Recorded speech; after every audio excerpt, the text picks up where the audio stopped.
جان بوجھ کر جو شخص نماز کو ترک کر دے گا اس نے کفر کیا۔ قیامت کے دن پہلا سوال حج کے بارے میں ہوگا؟ نہیں۔ روزے کے بارے میں؟ نہیں۔ کس کے بارے میں ہوگا؟ نماز کے بارے میں۔ نبی صلی اللہ علیہ وسلم نے کیا فرمایا؟ اول ما یحاسب به العبد یوم القیامۃ الصلاۃ، پہلا سوال پوچھا جائے گا تو نماز کے بارے میں۔ یہاں تک سورہ توبہ میں ایمان کے لیے کہ کلمہ پڑھنے کے بعد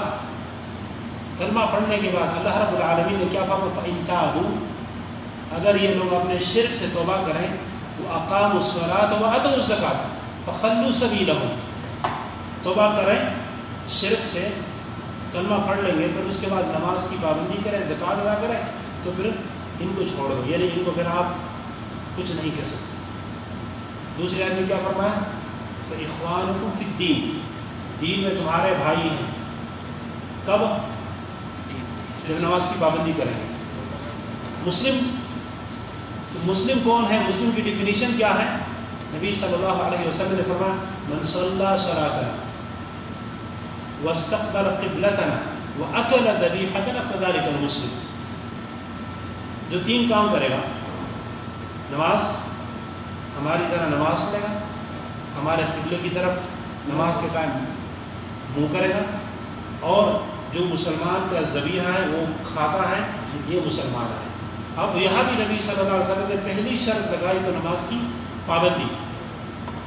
مفہوم یہ ہے کہ جو بندہ نماز نہیں پڑھ رہا اس کا اسلام کے ساتھ کوئی تعلق نہیں ہے، کیونکہ اس کی بنیاد نہیں تو اوپر تعمیر کیسے بن جائے گی، اس کی بلڈنگ کیسے بنے گی جو بنیاد ہے ہی نہیں۔ دوسرا رکن کیا ہے؟ نماز۔ تیسرا رکن زکوٰۃ۔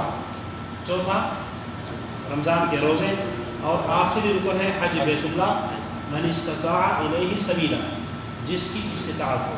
زندگی میں ایک دفعہ فرض ہے، اور آج ہمارا یہی موضوع ہے، باقی تو ہم وہ نماز اور زکوٰۃ اور اس کے بارے میں تو ہم آج گفتگو نہیں کریں گے، ٹھیک ہے؟ حج کے بارے میں ایمان کے کتنے ارکان ہیں؟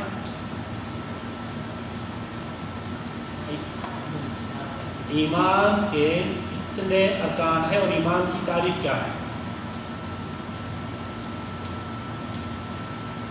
جی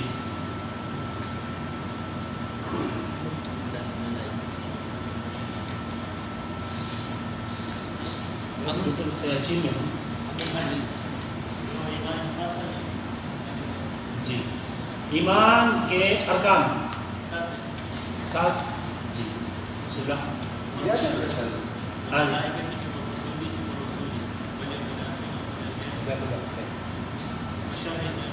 ایمان کے 6 ارکان ہیں، یاد رکھنا، اسلام کے 5 اور ایمان کے 6 ارکان ہیں۔ نمبر 1 اللہ پر ایمان، نمبر 2 اللہ کے فرشتوں پر، نمبر 3 اللہ کی کتابوں پر، ٹھیک، نمبر 4 اللہ کے نبیوں پر، نمبر 5 روز آخرت پر، نمبر 6 تقدیر پر۔ دوبارہ اللہ پر، اللہ کے فرشتوں پر، جی اللہ کی کتابوں پر، اللہ کی کتابوں پر، اللہ کے نبیوں پر، اللہ کے نبیوں پر، روز آخرت پر، روز آخرت پر اور تقدیر پر۔ اب پہلے دوبارہ آتے ہیں اللہ کی طرف، کیونکہ وہ سوال میں نے آپ سے پوچھا تھا لیکن جواب میں نے مکمل نہیں دیا کہ اللہ رب العالمین کے موجود ہونے کے لیے کیا دلائل ہے۔ اللہ پر ایمان جب ہم لاتے کہ نمبر 1 اللہ موجود ہے، اللہ رب العالمین موجود ہے، اللہ ہے۔ کیا دلیل ہے؟ فطرت، عقل، وحی، مختلف دلائل ہمارے پاس، تجربہ۔ فطرت بھی انسانی فطرت میں ہے کہ اس نظام کو بنانے والا کوئی ہے۔ یہ مشہور آپ نے یہ سنی ہوگی، امام ابو حنیفہ رحمۃ اللہ علیہ کا مناظرہ تھا ملحدین کے ساتھ۔ ٹائم رکھا گیا امام ابو حنیفہ رحمۃ اللہ علیہ مقررہ وقت سے کچھ تاخیر کے ساتھ پہنچ گئے، تو انہوں نے کہا جی آپ لیٹ کیوں آ گئے، وعدے کی پابندی کیوں نہیں کی آپ نے؟ امام ابو حنیفہ رحمۃ اللہ علیہ نے فرمایا میں جب آیا درے کے کنارے بیچ میں دریا تو کوئی کشتی وغیرہ نہیں تھی، پھر اچانک ایک درخت آیا، وہ کٹ گیا، تختے بن گئے، اسے کشتی بن گئی، میں اس سے بتاتا ہوں، اور یہ کہ میں اس میں سوار ہو گیا، کشتی وہاں سے روانہ ہوگی اور دوسرے ساحل کنارے پہ پہنچ گئی۔ میں نے کہا یہ کیسے ہو سکتا ہے، یہ کیسے ہو سکتا ہے؟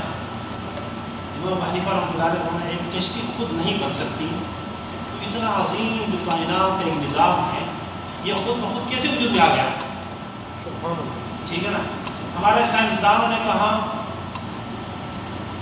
دھماکہ ہوا، ٹھیک ہے نا، بہت بڑا کیا ہوا، ایک دھماکہ ہوا۔ دھماکہ کس چیز کا ہوا تھا؟ جی ہاں کوئی مثلاً ایٹمی بلاسٹ ہو گیا یا کوئی ایسا؟ جی اب جو مادہ ہے جس کا دھماکہ ہوا، جس سے زمین اور آسمان وجود میں آ گئے، اس کو بنانے والا کون ہے؟ اللہ۔ چلو جی مان لیتے ہیں آپ کی بات کہ دھماکہ ہوا اور اس میں یہ ساری چیزیں آ گئی، لیکن وہ جو مٹیریل ہے، جو مادہ ہے، اس کو کس نے بنایا؟ اللہ رب العالمین۔ اچھا، تو انسانی فطرت میں ہے، عقل کا بھی یہ تقاضا ہے، جس طرح میں نے امام ابو حنیفہ رحمۃ اللہ علیہ کی مثال دی، عقل بھی یہ بات تسلیم نہیں کرتی کہ یہ سب کچھ خود بخود ہو سکتا ہے۔ تجربہ بھی ہے، کیسے تجربہ؟ ہم دعا مانگتے ہیں اور ہماری دعائیں قبول ہوتی ہیں، اس کا مطلب کوئی ہے ہاں جی ہماری دعاؤں پہ رسپانس دینے والا، ہماری دعائیں قبول کرنے والا، نہیں تو ہماری دعائیں کیسے قبول ہو گئی؟ دعائیں کیسے قبول ہو گئی؟ اچھا جی، انبیاء علیہ السلام آ گئے، انہوں نے اپنی اقوام کو دعوت دی، ساتھ ان کو ڈرایا بھی کہ میری مخالفت کرو گے تو اللہ کی پکڑ، اللہ کی گرفت آئے گی، اللہ کا عذاب آئے گا۔ جن لوگوں نے مخالفت کی، انبیاء علیہ السلام، مثال کے طور پر نوح علیہ السلام، وہاں تو کوئی پانی نہیں تھا، بہت بڑی کشتی بنائی، ہاں، اور نوح علیہ السلام یقین تھا بھائی یہ کشتی جو ہے اس سے ہم کیا کریں گے، ہمارے کام آئے گی، ہمارے اس کے بعد ایک طوفان آنے والا ہے، مصیبت آنے والی ہے جی۔ لوگوں کو ڈرایا بھی، لوگ ماننے کو تیار نہیں تھے۔ اب تو کیا نوح علیہ السلام کی بات سچ ثابت ہو گئی یا نہیں؟ ہاں ہو گئی۔ اس کا مطلب نوح علیہ السلام کو کہیں سے یہ ہدایت ملی تھی، ہاں جی، اس لیے ان کی بات تاریخ بھی ریجیکٹ نہیں کرتی، تاریخ تسلیم کرتی، ایسا ہو چکا ہے۔ باقی اقوام کی مثالیں بھی ہمارے سامنے ہیں، تمام اقوام کی مثالیں کہ انبیاء علیہ السلام نے جو بتایا، ہمارے نبی صلی اللہ علیہ وسلم نے قیامت کی نشانیوں کا ذکر فرمایا۔ اب ایک نبی صلی اللہ علیہ وسلم ایک انسان تھے، عظیم انسان تھے، ہم ایسے تو نہیں تھے ہاں جی، اللہ کے بعد مقام مصطفیٰ صلی اللہ علیہ وسلم ہے، لیکن بنی آدم میں سے ہیں، اولاد آدم میں سے ہیں، ٹھیک ہے نا، کامل انسان تھے، لیکن تھے تو انسان بشر۔ انہوں نے قیامت کی نشانیاں کہ جب قیامت قریب آئے گی تو یہ نشانی ہوگی، یہ ہوگا، یہ ہوگا، مختلف، اور آج ہم اپنی آنکھوں سے دیکھ رہے ہیں کہ آپ صلی اللہ علیہ وسلم نے جو پیش گوئی کی ہے وہ سچ ثابت ہو رہی ہے۔ ہر ایک دن کے گزرنے کے ساتھ ساتھ نبی صلی اللہ علیہ وسلم کی تمام بچھڑ گیا، اس کا مطلب اللہ رب العالمین کے نبی صلی اللہ علیہ وسلم کو ہدایت بھی دی، اللہ نے العلم دیا تھا، نبی صلی اللہ علیہ وسلم نے اپنی امت کو بتایا، اور ہم آج ہمارا تجربہ یہ ثابت کر رہا ہے کہ ہمارے نبی صلی اللہ علیہ وسلم نے جو فرمایا تھا وہ بالکل سچ ہے ہاں جی۔ اب اللہ کے نبی کو کہاں سے خبر ملی؟ کوئی ہستی ہے، موجود ہے، جس کی طرف سے ہدایت ملتی تھی انبیاء علیہ السلام کو، تو یہ بے شمار دلائل ہیں اللہ رب العالمین کے۔ پھر اللہ رب العالمین یہ عقیدہ رکھنا کہ اللہ تبارک و تعالیٰ ایک ہے، یہ عقیدہ رکھنا کہ اللہ کے اسماء اور صفات پر عقیدہ رکھنا. اللہ رب العالمین کے جتنے اسماء ہیں، صفات ہیں، قرآن میں، حدیث میں، قرآن میں یا احادیث میں، ہم سب پر ایمان لاتے ہیں، انکار بھی نہیں کرتے، تحریف بھی نہیں کرتے. اللہ کے شان کے مطابق جو بھی ہے ہمارا ایمان ہے. جو اللہ رب العالمین نے نفی کی ہے اپنے آپ سے، ہم اسی طرح نفی کرتے ہیں، اپنی طرف سے کچھ کمی بیشی نہیں کریں گے. اچھا، اس کے ساتھ اللہ پر ایمان لانے میں یہ کہ اللہ رب العالمین کا ہمارے اوپر حق ہے. بندگی اللہ رب العالمین کا حق ہے. بندگی کس کا حق ہے؟ اللہ رب العالمین کا. ہم کسی بھی عبادت میں کسی کو بھی اللہ رب العالمین کے ساتھ شریک نہیں بنا سکتے. ایک عبادت میں بھی ایک ذرہ، ایک سیکنڈ کے لیے، ایک لمحہ کے لیے کسی کو اللہ کے ساتھ شریک بنائے گا تو تمام اعمال برباد، تمام نیکیاں برباد ہو جائیں گی، سب کچھ برباد. کیونکہ یہ اللہ رب العالمین کا حق ہے. اللہ رب العالمین موجود ہے، ایک ہے. اللہ رب العالمین کے اسماء اور صفات بھی ہیں، ٹھیک. اور اللہ رب العالمین کا ہمارے اوپر حق ہے. اور سب سے بڑا حق یہ ہے جی کہ اللہ تبارک و تعالیٰ کی عبادت ہم کریں، اور اللہ کی عبادت میں کسی کو اللہ رب العالمین کے ساتھ شریک نہیں بنائیں گے. ٹھیک ہے نا. اچھا جی، اب اس سے بات آ گئی، یہ اس کا نام ہے توحید. توحید، ٹھیک. توحید کا مطلب ہے اللہ کو یکتا ماننا، تنہا، اللہ ایک ہے، اللہ رب العالمین کا کوئی شریک نہیں ہے. ٹھیک ہے نا. اللہ رب العالمین خالق بھی ہے، مالک بھی ہے، رازق بھی ہے، مدبر کائنات بھی ہے. تو بات نکل گئی. پھر اس میں ہم نے یہ بھی عرض کیا کہ اللہ کے اسماء و صفات بھی ہیں، اللہ رب العالمین کی عبادت بھی ہے. تو توحید کی کتنی قسمیں ہو گئی جی؟ اسلام، ارکان، ایمان کے ارکان کے بعد توحید کی قسمیں کتنی ہو گئی؟ توحید کی 3 قسمیں. توحید کی کتنی قسمیں ہیں؟ 3. نمبر 1 توحید ربوبیت. اللہ رب العالمین کی ربوبیت میں توحید، اللہ کو یکتا، تنہا ماننا، عقیدہ رکھنا، یقین رکھنا، ایمان رکھنا. کس چیز میں؟ ربوبیت میں. اللہ ایک ہے. ہاں ایک ہے. ابھی دو باقی 2 قسمیں میں بیان کروں گا. رب ہونے میں کیا مطلب؟ اللہ ہمارا رب ہے. اللہ ہمارا رب کا مطلب پالنے والا، تربیت کرنے والا.